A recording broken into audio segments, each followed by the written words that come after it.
Buenas noches, hermanos. Una vez más nos conectamos. Por la mañana estuvimos hablando acerca del tema cómo desarrollar valor en tiempos de miedo. Es precisamente lo que queremos seguir, la segunda parte. Hablamos acerca del Salmo 91, del 1 al 7 como texto base.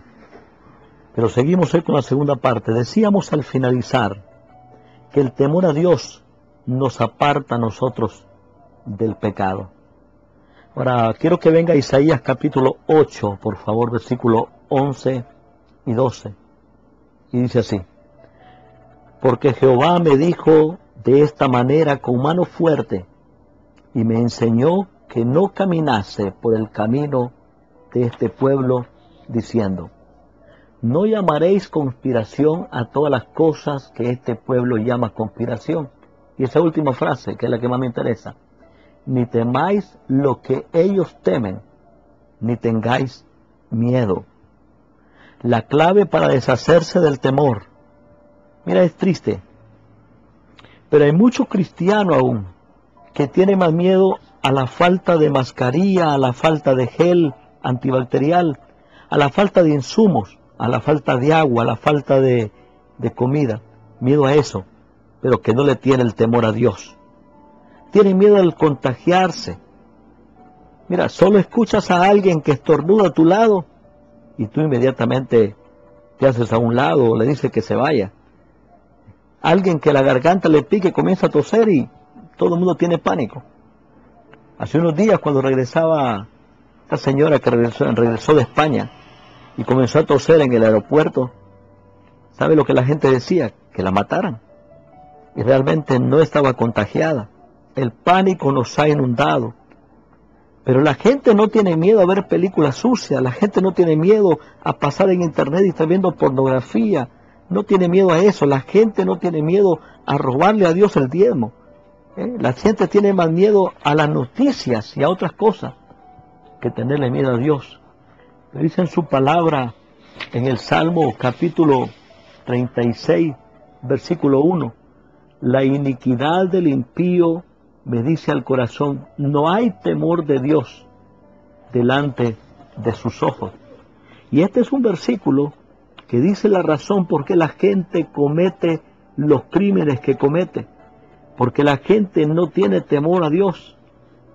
Nosotros desarrollemos valentía cuando nosotros comenzamos a temerle a Dios.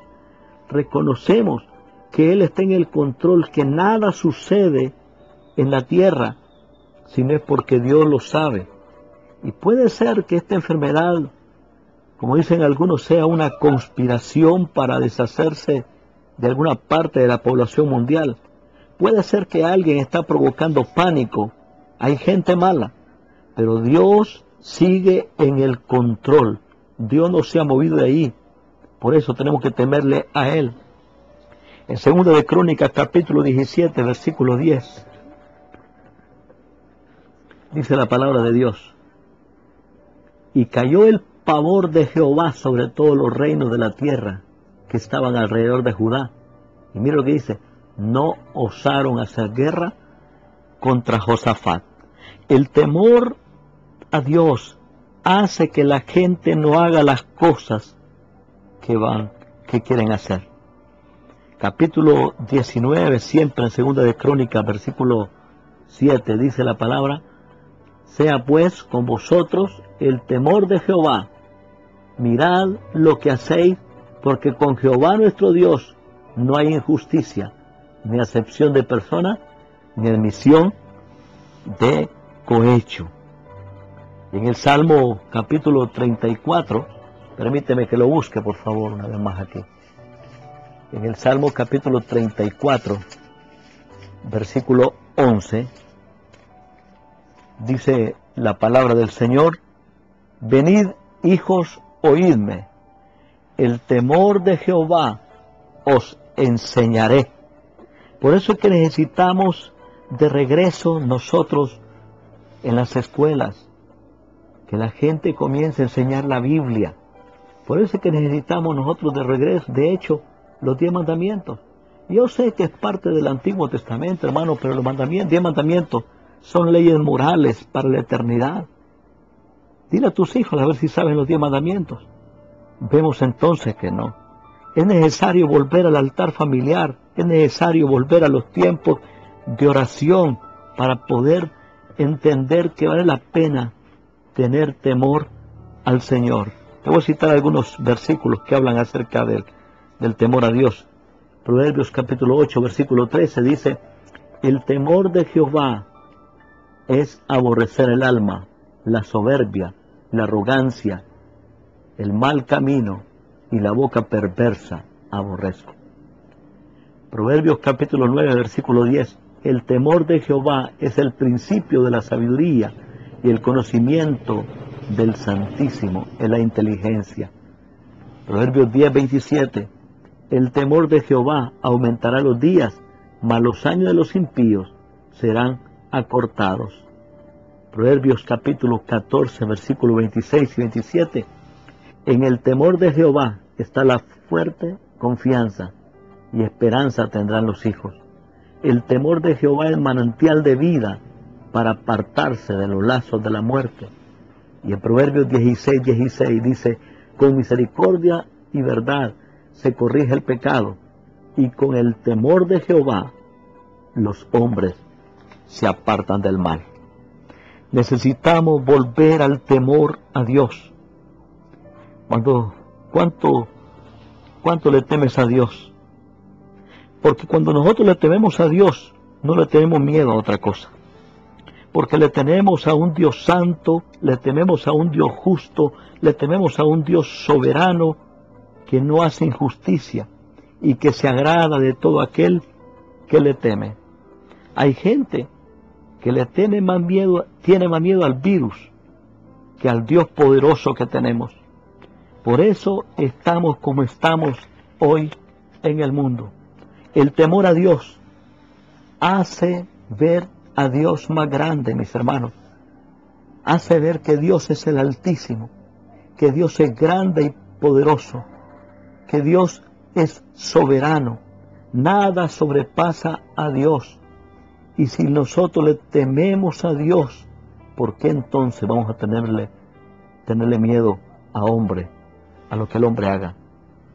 La verdad es que no existiría un Moisés, una Jocabed, un Amrán, si le hubiera tenido miedo al faraón. No hubiese existido un David si le hubiera tenido miedo a Goliat. Cuando David se presentó, todos los demás estaban con Saúl escondiéndose debajo de las piedras, temiéndole a Goliat. Pero David no le temía a Goliat. David le temía miedo a Dios, le temía a Dios. Daniel no le tenía miedo a Nabucodonosor. Por eso no se postró ante la estatua, porque Daniel le temía a Dios antes que a los hombres. La clave para no tener miedo al caos que estamos viviendo en este tiempo, la clave para no tener miedo al virus y a todo lo que está pasando en nuestra Honduras hoy, es que nosotros le temamos a Dios, que nuestra vida esté centrada en ese Dios poderoso, para que nosotros podamos temerle a Él. Recuerda cómo comencé por la mañana hablando acerca de el oficial narrando la historia a la revista. Sigo la segunda parte. Él dice: antes de que la joven me dijera una palabra, dijo el oficial, yo sabía qué me iba a decir. El día anterior varios jóvenes habían muerto en ese mismo cruce. Esos jóvenes estaban en ese carro y trataban de pasar la vía del tren para ganarle al tren, pero el tren los embistió y todos los jóvenes dentro del carro murieron inmediatamente. Esa joven, mientras lloraba, me describió el incidente. Ella dijo: yo estaba al frente, era el primer carro en el cruce del tren.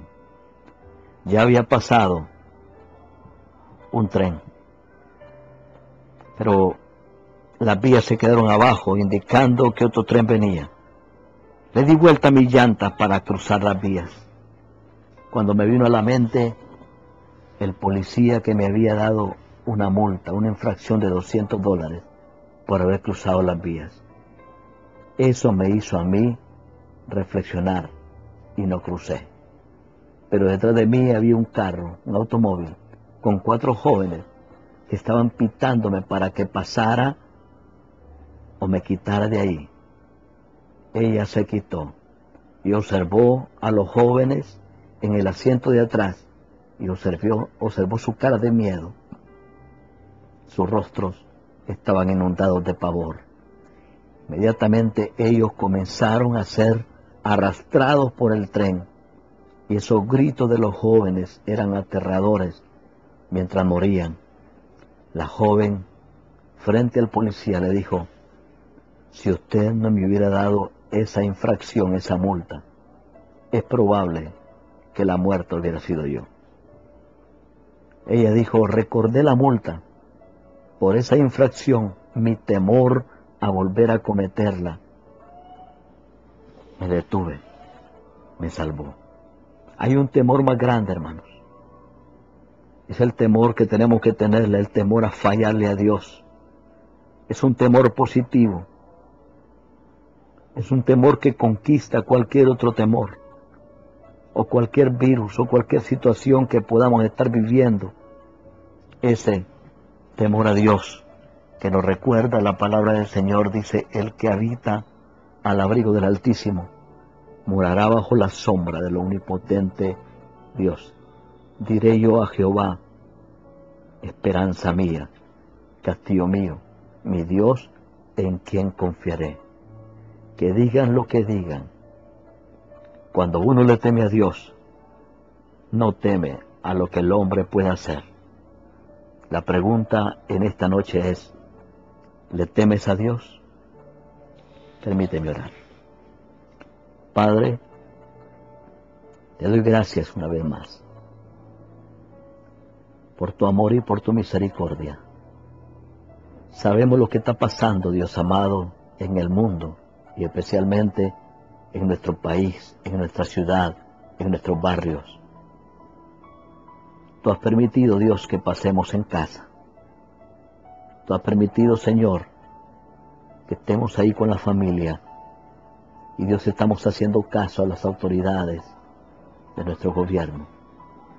Pero Dios, más que temerle al virus, más que tener miedo por contagio y todo eso, te tememos a ti, Señor, al único Dios verdadero que nos protege con sus manos poderosas. Guárdanos, Señor, de todo peligro. Mira aquellas familias, Dios amado, que están consternadas, que están sufriendo porque tienen a un familiar enfermo, Dios amado, y no pueden verlo porque tiene que estar, Dios amado, apartado. Señor, mira aquellos, Dios amado, que tristemente, Dios amado, han andado por la calle y han tocado algún lugar donde otros tocaron, Dios amado. Tal vez imprudentemente, inocentemente, no es su culpa. Pero Dios, te ruego que cuides, Dios amado, a los hermanos de la iglesia y a todos los hermanos, a todas nuestras familias, que puedas, Dios amado, cubrirnos, Dios amado, con tus plumas, que puedas abrigarnos, Dios amado, en tu mano de poder, como dice tu promesa aquí. Gracias, Señor. Danos valentía en momentos difíciles. La iglesia debe de portarse valientemente. Gracias, Señor, por todo. En el nombre poderoso de Cristo Jesús. Amén.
nos da la razón.